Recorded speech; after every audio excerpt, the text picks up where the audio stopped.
Yes guys, finally ನಮ್ಮ team ಇಂಡಿಯಾದವರು ಭರ್ಜರಿಯಾಗಿ final ಅಲ್ಲಿ ಅದ್ದೂರಿಯಾಗಿ ಗೆದ್ದು ನ್ಯೂಜಿಲೆಂಡ್ ನ ಪಲ್ಟಿ ಹೊಡ್ಸಿದ್ದಾರೆ ಅಂತ ಹೇಳ್ಬೋದು ಗೈಸ್. ಈ ಒಂದು ಕ್ಷಣಕ್ಕೋಸ್ಕರ ತುಂಬಾ ದಿನಗಳಿಂದ ಕಾಯ್ತಾ ಇದ್ವಿ.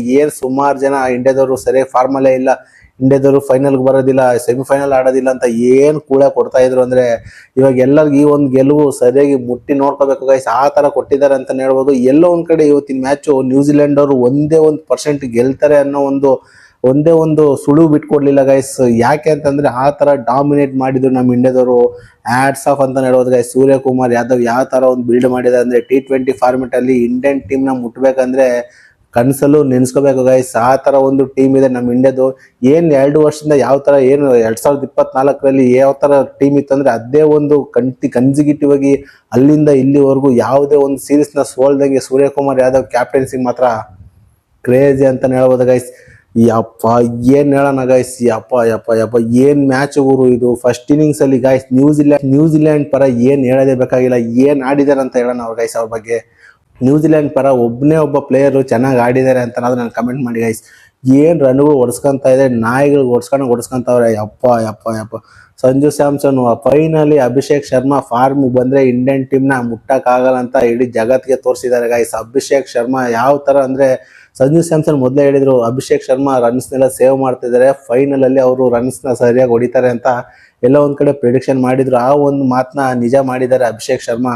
ಕ್ರೇಜಿ ಅಂತ ಹೇಳ್ಬೋದು. ಇನ್ನು ಸಂಜು ಸ್ಯಾಮ್ಸನ್ ಗೈಸ್, ಯಪ್ಪ ಕನ್ಸಿಕ್ಯೂಟಿವ್ ಆಗಿ 3 ಮ್ಯಾಚಲ್ಲೂ 50 ಹೊಡೆದು ಒಳ್ಳೆ ಈ ಒಂದು T20 ವರ್ಲ್ಡ್ ಕಪ್ ಗೆಲ್ಲೋದಕ್ಕೆ ಸುಲಭವಾಗಿ ಕಪ್ ಗೆಲ್ಲೋದಕ್ಕೆ ಮೇನ್ ರೀಸನ್ ಸಂಜು ಸ್ಯಾಮ್ಸನ್ ಅಂತ ಹೇಳ್ಬೋದು ಗೈಸ್. ಇನ್ನ 1 ಡೌನ್ ಆಗಿ ಬರೋಂತ ಇಶಾನ್ ಕಿಶನ್ ಚೋಟಾ ಪ್ಯಾಕೆಟ್ 58 ಏನೋ ಹೊಡಿತಾರೆ ಗೈಸ್. ಆಲ್ಮೋಸ್ಟ್ 3 ಜನನು ಸ್ಟಾರ್ಟಿಂಗ್ ಅಂದ್ರೆ ಅಭಿಷೇಕ್ ಶರ್ಮಾ, ಸಂಜು ಸ್ಯಾಮ್ಸನ್ ಮತ್ತೆ ಇಶಾನ್ ಕಿಶನ್ 3 ಜನನು ತಿನ್ಬಿಸಾಕೋದು ಅಂತ ಹೇಳ್ಬೋದು. ನ್ಯೂಜಿಲೆಂಡ್ ಟೀಮ್ ಒಂಥರ ರನ್ಸ್ ಹೊಡಿತಾ ಇದ್ರೆ ನ್ಯೂಜಿಲೆಂಡ್ ಪ್ಲೇಯರ್ಗಳು ಮಕ್ಕಗಳು ನೋಡ್ಬೇಕಾಗಿತ್ತು ಗೈಸ್. ಒಂಥರ ಬೆಪ್ಮೋರೆ ಹಾಕೊಂಡು ಪಾಪ ಬಾಲ್ನೇ ನೋಡ್ತಾ ಇದ್ರು.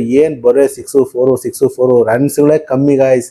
ಯಾವ ತರ ಹೊಡೆದ್ರು ಅಂದ್ರೆ ಕ್ರೇಜಿ ಅಂತ ಹೇಳ್ಬೋದು ಗೈಸ್. ಫೈನಲಿ ಇವತ್ತಿನ ಮ್ಯಾಚ್ ಗೆದ್ದು ಇಂಡಿಯಾದವರು ಸತತ 2ನೇ ಬಾರಿಗೆ T20 ವರ್ಲ್ಡ್ ಕಪ್ ಎತ್ತದ್ರಲ್ಲಿ ಒಂದು ಒಳ್ಳೆ ದಾಖಲೆ ಮಾಡಿದ್ದಾರೆ ಅಂತ ಹೇಳ್ಬೋದು.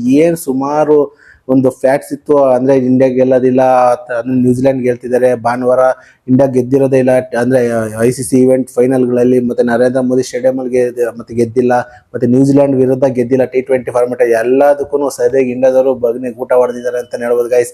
ಫೈನಲಿ ಫಸ್ಟ್ ಇನ್ನಿಂಗ್ಸ್ ಅಲ್ಲಿ ನಮ್ಮ ಇಂಡಿಯಾದವರು 255 ರನ್ ಹೊಡಿತಾರೆ ಗೈಸ್. ಯಪ್ಪ ಈ ಒಂದು ರನ್ ಚೇಸ್ ಮಾಡ್ತಾರೇನಪ್ಪ ಅಂತ ಎಲ್ಲೂ ಒಂದೇ ಒಂದ್ ಕಡೆ ನಂಗೆ ಅನಿಸ್ಲೇ ಇಲ್ಲ. ಯಾಕೆಂದ್ರೆ ಅಕ್ಷರ್ ಪಟೇಲ್, ಬೂಮ್ರಾ, ಹಾರ್ದಿಕ್ ಪಾಂಡ್ಯ, ಯಪ್ಪ ಗೈಸ್ ಯಾವ ತರ ಒಂದು ಕಂಬ್ಯಾಕ್ ಮಾಡಿದ್ರು ಅಂದ್ರೆ ಬೌಲಿಂಗ್ ಅಲ್ಲಿ ಕ್ರೇಜಿ ಅಂತ ಹೇಳ್ಬೋದು. ಇನ್ನು ಇಶಾನ್ ಕಿಶನ್ ಬಗ್ಗೆ ಮಾತಾಡೋದು ಬೇಕಾಗಿಲ್ಲ ಗೈಸ್. ಯಾವ ತರ ಒಂದು ಕ್ಯಾಚ್ ಹಿಡಿದ್ರು ಅಂದ್ರೆ ಇಶಾನ್ ಕಿಶನ್ ಅವರು ಅಲ್ಟಿ ಅಂತ ಹೇಳ್ಬೋದು. ಅದೇ ತಿರುವು ಕಾಣ್ತ ಅಂತ ಹೇಳ್ಬೋದು.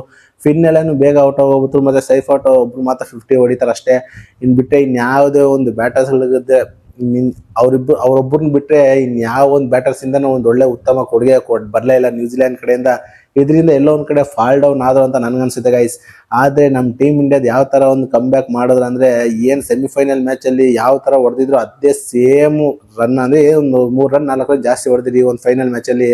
ಈ ಒಂದು ರನ್ ಹತ್ರಕ್ಕೆ ಬರೋದಕ್ಕೂ ಬಿಡ್ಲಿಲ್ಲ ಗೈಸ್. ಯಾವ ತರ ಒಂದು ಬೌಲಿಂಗ್ ಮಾಡೋದು ಅಂದ್ರೆ ಫೀಲ್ಡಿಂಗು ಕ್ರೇಜಿ ಆಗಿತ್ತು ಅಂತ ಹೇಳ್ಬೋದು ಗೈಸ್. ಓಕೆ ಗೈಸ್, ನಿಮಗೆ ಇವತ್ತಿನ ಮ್ಯಾಚು ಎಷ್ಟು ಖುಷಿ ಪಡ್ತು ಅಂತ ನಂಗೆ ಗೊತ್ತಾಗಬೇಕಂದ್ರೆ ಈ ವಿಡಿಯೋ ಒಂದು ಲೈಕ್ ಕೊಡಿ ನೋಡೋಣ.